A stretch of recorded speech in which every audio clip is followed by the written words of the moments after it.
Sunderlight Productions. Bonjour à toutes et à tous, bienvenue pour ce nouvel épisode sur le podcast Dans la tête d'un cycliste où aujourd'hui nous allons rouler au rythme de la nature.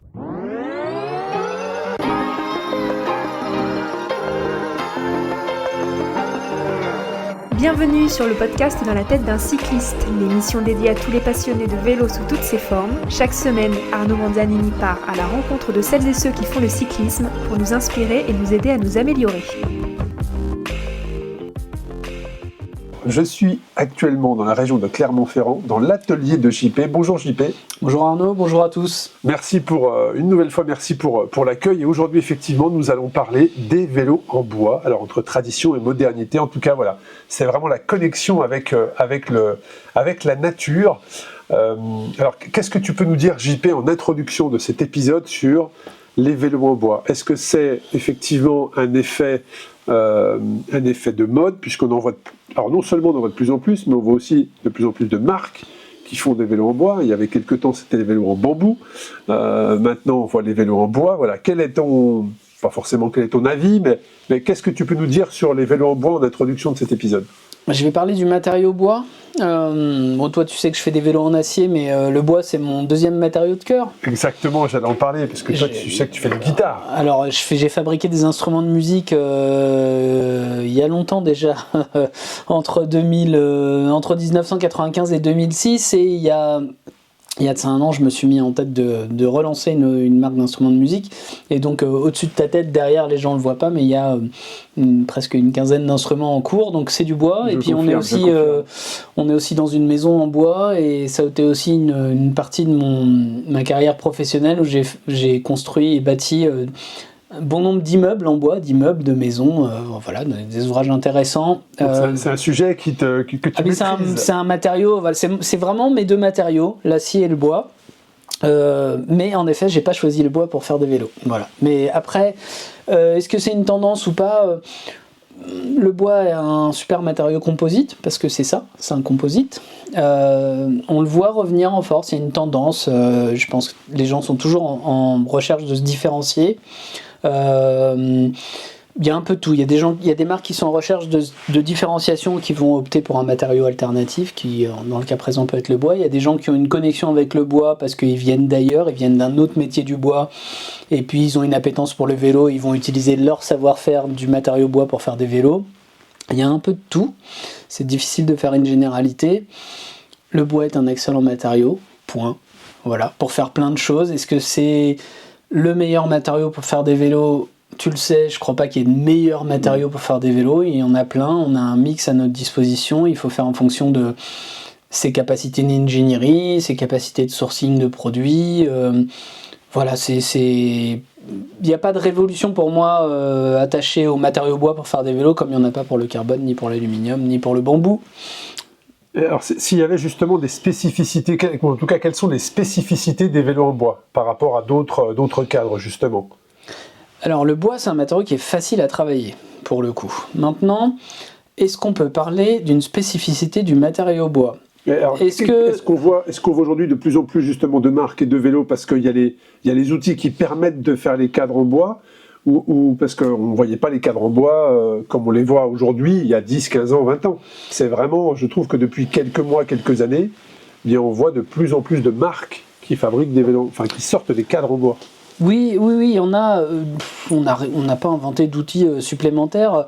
Surtout qu'en plus, si on doit vraiment essayer de se faire un petit panel, je sais à quoi tu penses, et tu vas avoir des choses qui sont aux deux extrémités d'un spectre. Tu vas avoir des gens qui vont prendre des morceaux de bois, qui vont les coller avec des serre-joints, éventuellement une presse à vide, on n'est pas dans l'outil industriel, et puis qui vont le découper à la scie sauteuse, qui vont le travailler à la défonceuse, à la râpe, à la lime, au papier de verre, à la gouge, au rabot, des outils un peu plus traditionnels. Et puis à l'extrémité du spectre, tu vas avoir des gens qui vont utiliser des machines à commande numérique pour découper des bois qui sont soit assemblés avant, soit assemblés après, assemblés par collage bien sûr.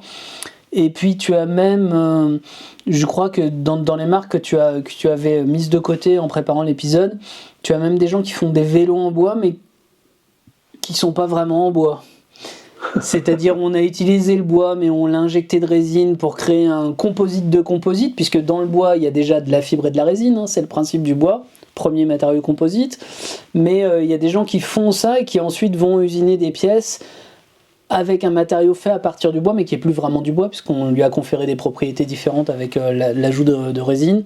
Donc c'est tellement large finalement que est-ce qu'on peut donner une caractéristique commune à tout ça ? Je veux dire, même dans le bois, tu vas avoir des bois qui ont une densité de 350 kg par mètre cube, qui flottent, et tu vas avoir des bois qui ont une densité si importante, multipliée par 5, 6, 7, qui vont couler. Est-ce que c'est le même matériau ? Est-ce qu'il a les mêmes caractéristiques mécaniques ? Pas du tout, ça n'a rien à voir. Donc finalement c'est un peu, c'est même presque plus large que de dire un vélo en carbone c'est un vélo en carbone. Non, ça va dépendre de la fibre que tu as utilisée, de son orientation, de la quantité de résine, de l'épaisseur du tissu. C'est un peu pareil avec le bois finalement. Ouais, tout ça c'est super intéressant, mais par exemple en comparaison avec des matériaux traditionnels, est-ce que le bois se distingue par sa durabilité ou pas ? Est-ce qu'il se distingue par son confort ou pas ? Sans rentrer dans l'essence. Oui, je vais pas rentrer dans la structure moléculaire du bois. C'est pas. Non, alors oui, les gens qui vendent alors voilà, je vais le dire comme ça. J'essaye toujours de donner de l'importance aux mots. Les gens qui vendent des vélos en bois aujourd'hui vont te dire que le bois apporte une qualité de confort qui est propre au matériau. Tiens, c'est exactement la même chose que les gens qui font des vélos en titane disent de leurs vélos en titane, et j'en passe. C'est un outil d'ingénierie, c'est une matière, donc le bois a des propriétés éventuellement, si on espèce de faire une cote moyenne de ce qu'est le matériau bois, en tout cas les essences de bois qu'on peut utiliser pour faire un vélo, parce que forcément on va difficilement aller faire un vélo en IP par exemple, qui serait certainement bien trop lourd. Le bois va avoir éventuellement une propension du fait de sa structure à dissiper plus facilement de l'énergie, ou à l'absorber, à la dissiper à voilà. Donc on pourrait se dire du coup c'est vachement bien, ça va absorber les vibrations, sauf que je redis ce que je dis déjà plusieurs fois, les vibrations elles sont absorbées déjà beaucoup par le pneumatique et puis par les autres matériaux absorbants qu'on a aux différents points de contact. Il y en a de toute façon une partie qui va être absorbée dans le corps du cycliste, donc est-ce que ça fait une différence majeure ? Je ne suis pas certain. C'est un matériau qui est facilement accessible à usiner, qui est intéressant d'un point de vue esthétique, qui a un territoire de créativité fou. On peut faire beaucoup de choses très différentes. Et c'est un matériau qui a des caractéristiques mécaniques qui permettent de fabriquer des vélos.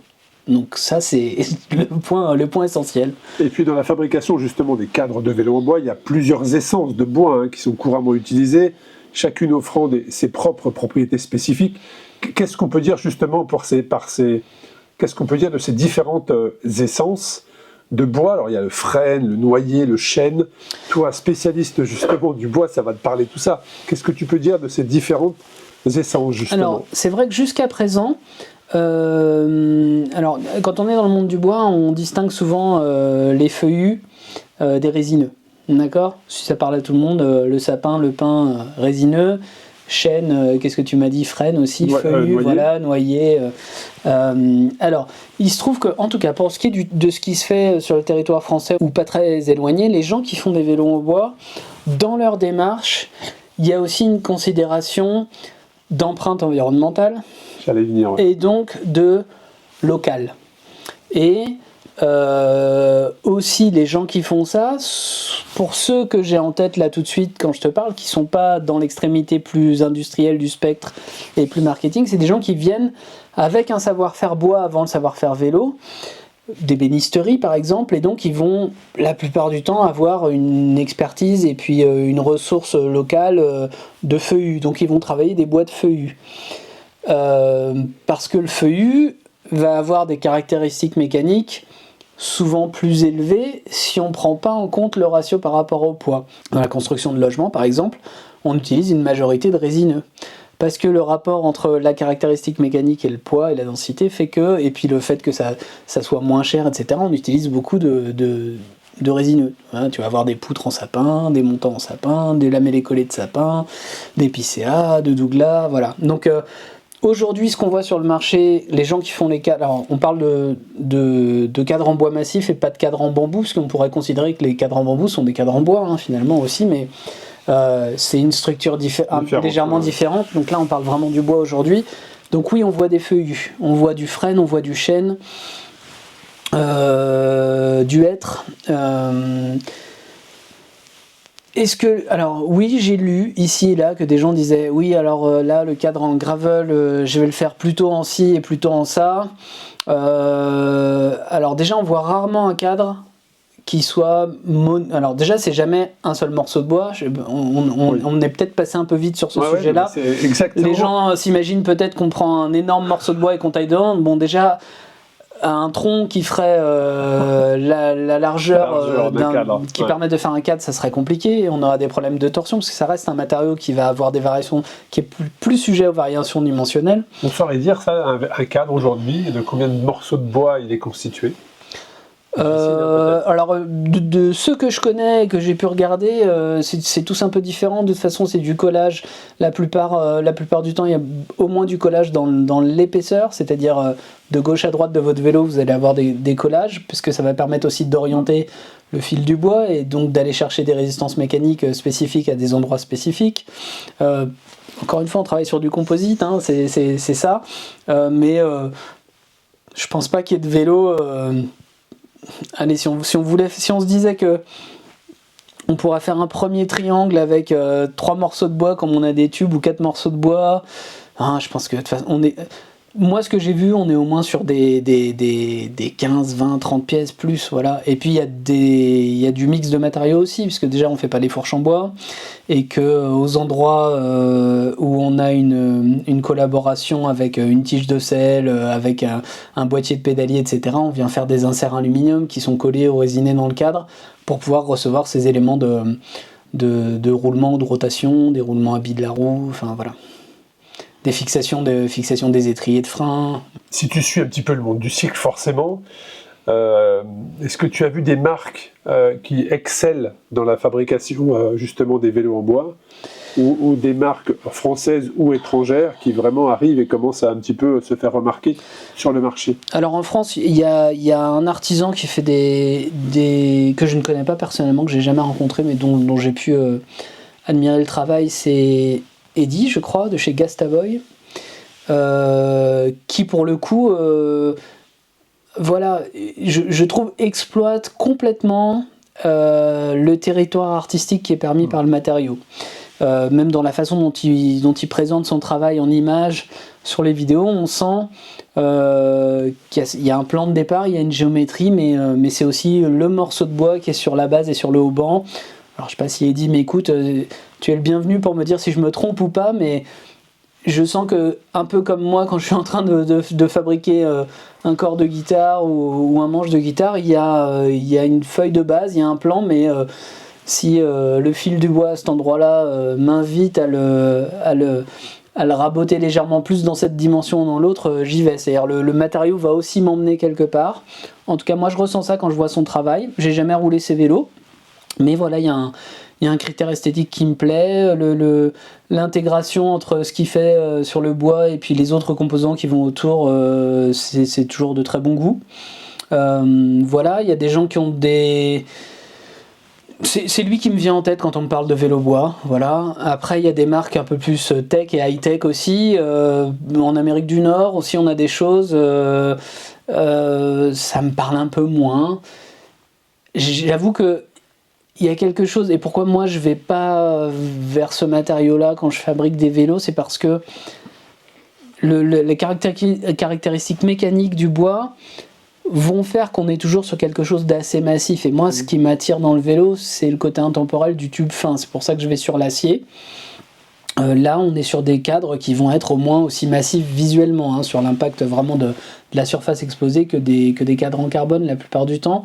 C'est pas mon goût, ça veut pas dire que c'est pas bien, mais voilà. Alors effectivement, en France, on a Gastaboy, hein, où se trouve, comme tu l'as dit derrière, Eddy Jantet, qui fait des vélos, qui fait des très beaux vélos, hein, des vélos de route, des vélos de gravel, on en parlera également tout à l'heure. Il y a également Là, en France, c'est un Wood Alps qui se situe justement en Haute-Savoie. Et puis après, on a justement Renovo qui vient des États-Unis, Zafi aussi, oui, des Belges, hein, c'est ça, ouais, tout à fait. Belgique, on a aussi d'autres marques. Silla, qui est une marque canadienne. Donc bref, il y en a effectivement de plus en plus. Elles sont un peu plus visibles parce que aujourd'hui, il est assez facile de donner de la visibilité à une nouveauté ou à un cadre qui sort de l'ordinaire. Donc en tout cas, voilà, c'était important de citer toutes ces marques. Et puis, si on donnait aux auditrices et auditeurs une échelle de prix. Aujourd'hui, tu veux faire monter un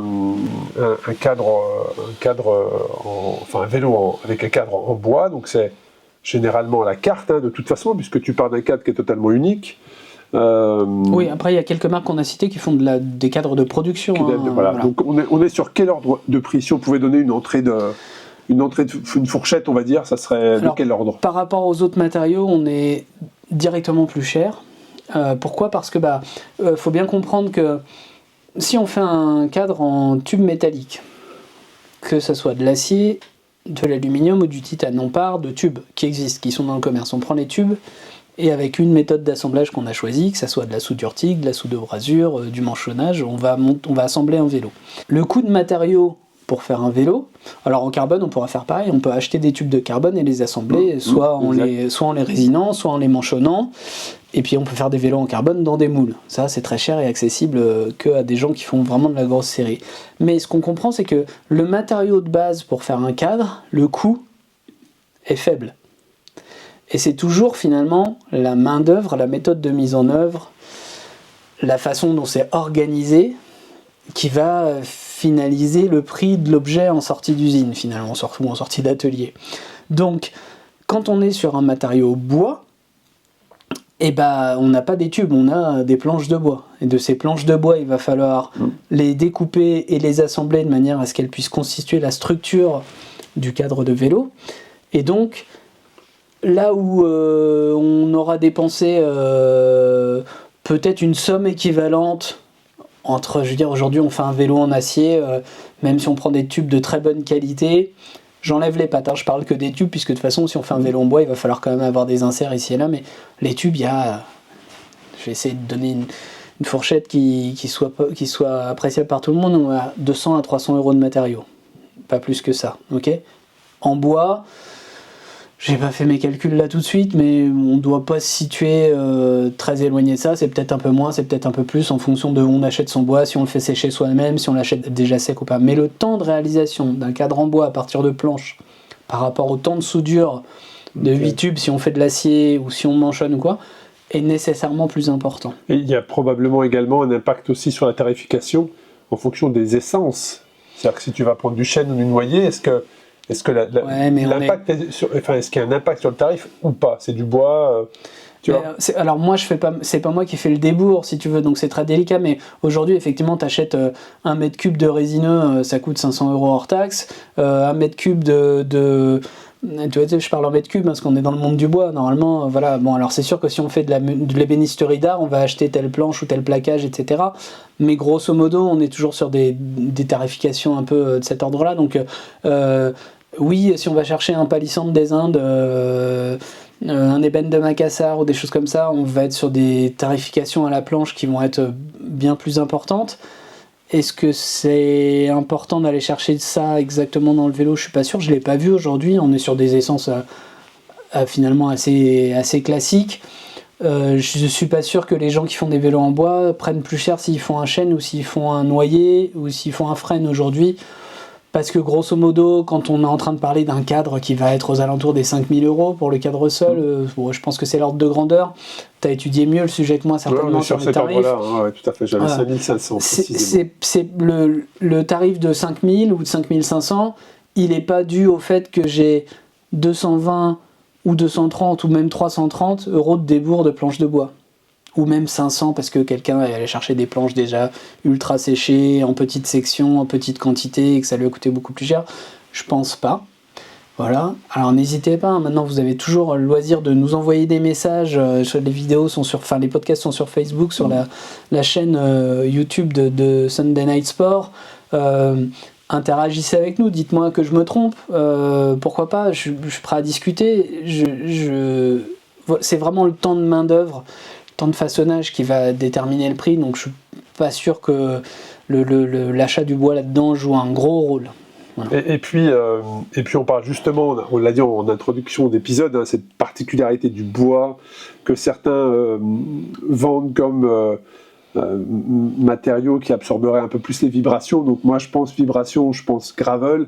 Est-ce qu'il y a un intérêt ou pas, ou peut-être juste de se sentir un peu plus en communion avec la nature en étant sur un vélo en bois, mais route ou gravel, est-ce qu'on peut se faire fabriquer, monter un vélo pour les deux, ou c'est plus approprié sur la route ou sur le gravel? Non, je pense que c'est adapté pour les deux pratiques.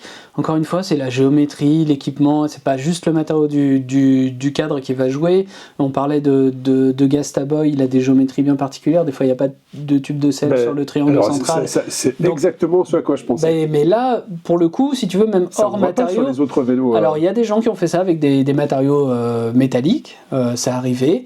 Il y a plusieurs expériences dans ce sens-là. Voilà. Ça montre bien que le bois a une particularité différente de l'acier, le titane ou l'alu ou le carbone, parce qu'il n'y a pas cette tige de sel, justement. Oui, mais il allait... Alors, je ne veux pas parler pour quelqu'un, encore une fois, je ne connais pas, mais moi, si j'étais en train de réfléchir comme un concepteur aujourd'hui, je sais que je vais pouvoir aller tirer parti dans le fait que j'ai un composite qui va être finalement formé de planches de bois de faible épaisseur qui vont être collées entre elles, que j'ai à ma disposition la possibilité d'orienter le fil du bois de différentes façons en fonction de mes assemblages et d'utiliser les joints de colle. Parce que ce qu'il faut savoir, c'est que typiquement si je colle 2 planches de bois, le joint de colle au cisaillement, avec de la colle à bois même traditionnelle, est extrêmement résistant.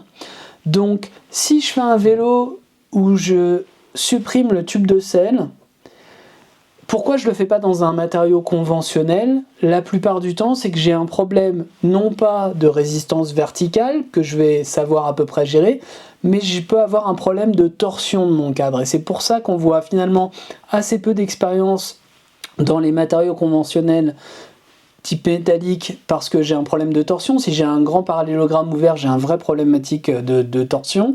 Tandis qu'avec le bois, en fait, si je me sers de la résistance au cisaillement de mes joints de colle et de leur taille, de leur surface, je vais pouvoir probablement compenser. Je suis en train de dire ça, tu me prends complètement à froid, je suis en train de réfléchir en même temps, mais ça me paraît bien plus facile à faire avec du bois, pour le coup, cette fois-ci, qu'avec mes tubes d'acier. Ok ? Donc, chaque matériau va permettre des choses, va avoir des avantages et des inconvénients. Donc, je peux lire et détecter avec ce que j'ai en bagage, moi, que probablement certaines personnes, et pourquoi pas Eddy, quand il enlève ce tube, il va tirer parti de ce que je viens de te dire. Voilà, après, est-ce que c'est mieux et radicalement différent et différenciant? Je sais pas. Est-ce que les gens se sentent plus en communion? C'est une question tellement individuelle. Force à ceux qui trouvent qu'ils sont en accord complet parce que leur vélo il est en bois et que ça leur plaît et qu'ils pédalent plus vite parce que ça leur plaît et qu'ils pensent que c'est plus rapide. Tant mieux. Je veux dire, c'est super. Je pense que philosophiquement, si tu vas sur du vélo en bois, c'est que vraiment tu veux aller sur le vélo un peu plaisir, sensation. Ouais, mais je pense pas que ça soit des vélos moins performants. C'est des vélos qui ont pas du tout de pénalité induite du fait du bois sur l'aspect performance. Ça devrait être ouf de voir la Jumbo équipée de vélos en bois dans les années. Je pense que ça sera un peu plus compliqué parce qu'on sait que tout ça se joue pas que sur la performance et la technique. Non, mais bien évidemment, c'est justement, je me prends à rêver. T'imagines, tu vois une équipe UAE qui a que des vélos en bois, sans justement ce tube en acier, mais ça voudrait... Après, tu parlais de durabilité aussi, je t'ai pas répondu là-dessus. C'est un des plus vieux matériaux de construction du monde, c'est le deuxième plus vieux. Le premier plus vieux, c'est la terre crue. On parlait des roues tout à l'heure. Je vais faire un podcast faire un podcast sur la construction, ça va me renvoyer quelques années en arrière. Non, mais tu sais, on a fait un épisode sur les roues et tu parlais qu'à quelques mètres de là où on se situe, il y a quelqu'un qui fait des roues en bois. Oui, complètement. Ouais. C'est un des quelques charrons qui restent en France et il continue de faire des roues en bois. Donc le bois, en fait, effectivement, c'est pas de nouveau matériau. Et il répare des roues en bois, c'est-à-dire qu'il répare des roues en bois qui ont quelques centaines d'années, etc. Donc voilà, sur la durabilité, c'est pas une question en tant que telle. Maintenant, ça induit des précautions et voilà. Le matériau en bois, on dit des fois que c'est un matériau vivant, mais une fois qu'il est coupé, il n'est plus exactement vivant. Mais ce qu'il a, c'est qu'il a une capacité inhérente à ce qu'il est, à être toujours en interaction avec son environnement par le biais de la reprise hygrométrique et du tampon hygrométrique que va constituer un morceau de bois. Donc en fait, un morceau de bois, il va être plus sensible et plus prône à avoir des variations dimensionnelles en fonction de sa reprise ou non d'humidité. Donc, c'est des choses qui, notamment quand les morceaux de bois sont exposés à ces reprises d'humidité potentielles, c'est-à-dire qu'ils ne sont pas protégés dans toute leur communication avec l'air extérieur d'un vernis épais qui les isole ou quelque chose comme ça, on peut imaginer qu'un morceau de bois ait tendance à reprendre 2 mm de dimension dans un sens. Alors c'est souvent plus dans une dimension transversale au fil du bois que le bois va reprendre de la variation dimensionnelle. Mais je me suis posé la question sur ces vélos, est-ce que ça avait un impact ou pas ? Est-ce que les gens avaient pris le temps de le mesurer ou pas ?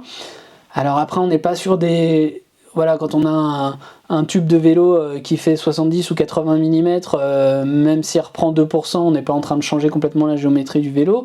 Dans la construction, on se souciait de ça parce que on a des surfaces de bois importantes avec l'utilisation des bois massifs, etc., qui ont pu causer...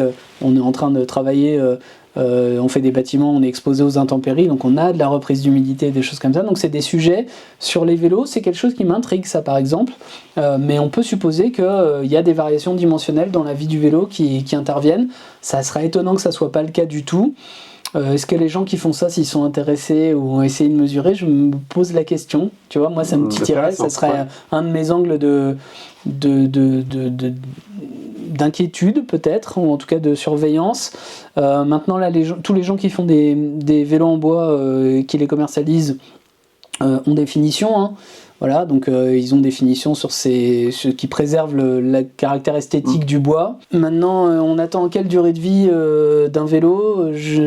C'est pas à moi de répondre à cette question-là. La revente aussi. Voilà, la revente. Il y a des endroits où quand même il faudra se poser la question comment on gère l'induction d'eau autour du tube de sel, où est-ce que ça va finir dans un vélo en bois ? Est-ce que l'eau s'évacue, elle s'évacue pas ? Est-ce que l'intérieur est protégé de la reprise d'humidité ou pas ? Il y a plein de questions, j'ai pas tous ces détails-là parce que encore une fois, il faudrait pouvoir démonter les vélos et puis il y a tellement d'offres différentes là sur les. Oui, on a évoqué plein de noms avec des fabrications qui sont radicalement différentes. Oui, donc, complètement. Un grand merci pour tout ton éclairage, JP, très clairement. Hein.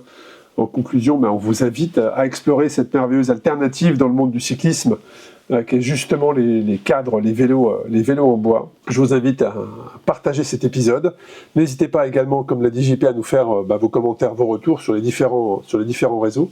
Et puis, je vous donne rendez-vous avec JP, bien évidemment, pour la capsule dans l'atelier sur le podcast Dans la tête d'un cycliste. À très bientôt pour un nouvel épisode. Un grand merci. À bientôt, merci Arnaud.